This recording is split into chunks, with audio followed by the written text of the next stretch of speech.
What's up guys, it's Klex, and today we're going to be going over some Cold War Hardpoint pro tips. This is taken from over an hour actually of studying from multiple Black Ops 2 videos and watching streams on how Raid has been played so far. It's only been out for basically one day, so I've seen a couple maps of pro play in 8s and some scrims. So yeah, as we're going to get through this, you need to heavily work with your team to win this map. There are some other game modes.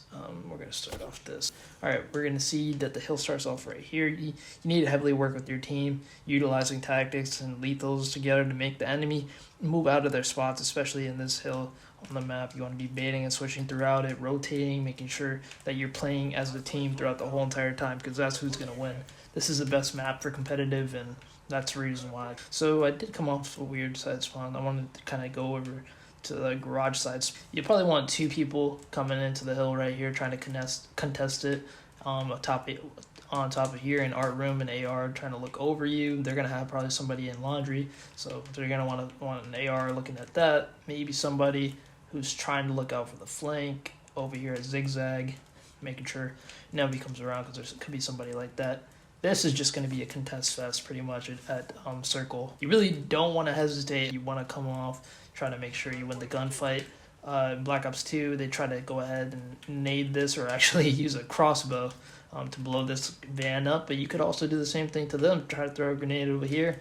They could try to blow that up too. You might want to go ahead and do that. You want to really utilize the rocks as cover to make sure that they don't come from the side area next to laundry and their stairs, all that kind of stuff. So we're going to be going over now. If you spawn back kitchen spawn area, use that head glitch on the other side right here.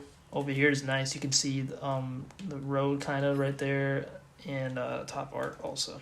The goal is to make them push you. Really, you want to try to have an advantageous position the whole entire time. It's weird. Smokes are weird in pro play. They might be gentleman agreement. If they aren't, I would go ahead and try to throw a smoke like this down. That'd be nice. It would kind of block off sight views from top laundry. Another area, I don't have a second smoke. Sadly, that would have been smart to do, but yeah, you could go ahead and throw one right here, kind of. Oh, actually, right here would be good if you spawn in a back kitchen. I'm gonna go ahead and move quicker. Right there would be good too, around here. So right there, right. You want to hold laundry section, because then you would have advantageous spawns for P2. By that, I mean hardpoint, the second hardpoint. So yeah, you want to hold laundry. AR wants to make sure that you guys keep spawned for that. Have an AR top laundry overlooking hill. Make sure nobody flanks you, because then you'll be able to have the kitchen hill, which is P2. Sandwich or pinch in the enemy in the hill. So yeah, if you get this, they're basically going to be spawning like, garage, poolside. And yeah, you just kind of wait for them. Make sure you kind of peek in and out, play camera. Don't give them anything too easily. Play around here. Only worry about if they push through here, then you shoot them. Or if they push through here. And yeah, it's a pretty easy situation. And then this hill, if you hold it, you might want to smoke middle kitchen. Nice that my smoke came back. Smoke middle kitchen, make it hectic, and play in here, because honestly, smokes in this game, like I'm doing right here, they might not even see it. It's a weird situation right now with the smokes. Hopefully they change it at some point, but yeah, you can smoke inside the kitchen, and it'll be easier gunfights for you. So yeah, you want to control back the kitchen on P2. You should have a main AR here most of the time, kind of maybe over here. Be nice if they're looking over a garden or two. They're going to be keeping spawns. There's going to probably be somebody trying to flank over here, and honestly, if they get that kill on your AR, that's a big kill for them in most of the situations. Alright, so now the hill's going to switch in like 30 seconds. That's perfect. We're going to go over the garage. So really, if you're holding down on P3, which is going to be basically this whole garage, you want to be bait and switching blue van. The most important thing is to have control of vent and backside of pool house, because you want these spawns. These spawns, if you're spawning here, it's great, because then where are the enemy team going to be going? They're going to be spawning out. You want to have somebody looking at crate van like this, kind of bait and switching. You don't want to let them get past the outside corner, because if they get there, they have an advantageous position to kill your teammates. Don't fight a gunfight. I know I'm gonna keep on saying this again and again, but it's really, you don't want to fight a gunfight unless they pass the lines you need to worry about pretty much. Fight them from your advantageous positions, not theirs. Like I said, you mainly want to focus on getting control of AC off the pole room to get spawns. This is super important to do. Having an art player too would be ideal, overlooking the middle section from that section and looking flank.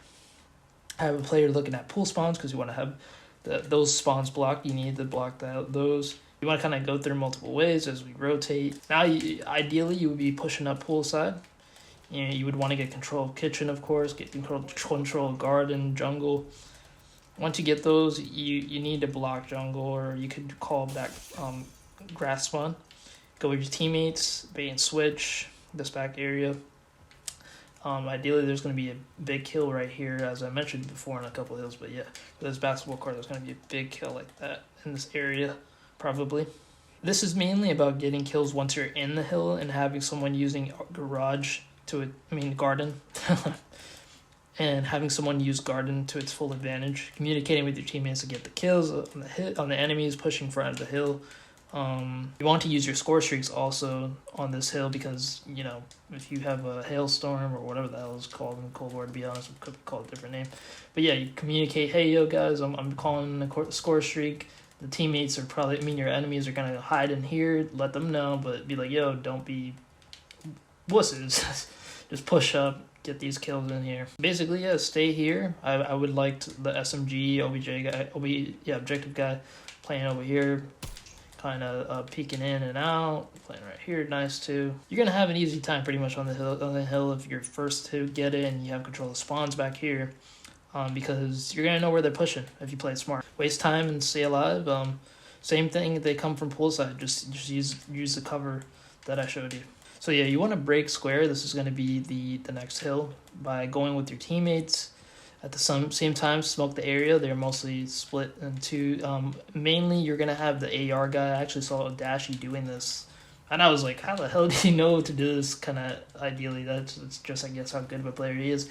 He's an AR, so he's going to be playing around square, looking at these areas, while SMG guys like Scump or whatever is going to be looking here, you know, maybe try to get a guy pieced up. Comes up the cutout stairs right there, obviously right here too. So you want the SMG guys, obviously you're going to be in the hill, but more importantly, understand if you're the AR player, you want to be playing around square. And yeah, pushing through cut is better than pillars. The angles are terrible inside square, obviously, but so if you get the guys, get the outsider of square, everything's easier. This is going to be hectic, so play scrappy. Do your best to play numbers, bait and switch. Don't challenge if you don't need to. Yeah, play at the tall rocks. You can also use this as a head glitch too. Play at the tall rocks right here. And yeah, try to aim down somebody. Use these head glitches to your advantage. Make sure to not feed. Really, this map is going to need a lot of teamwork to win than any other map in the game thus far. As I said in the beginning, really, you don't want to feed score streaks because, like in basketball hill, as I talked about, and a lot of these hills actually, it's gonna really affect the game and give your teammates, give the enemy a lot of it easier time to break the hills, unlike these other maps. Alright guys, it's been Klex. Go ahead and leave feedback in the comments below. If you guys enjoyed the video and feel like you're a better player now on the map Raid, let me know. Thanks for watching guys. Peace out.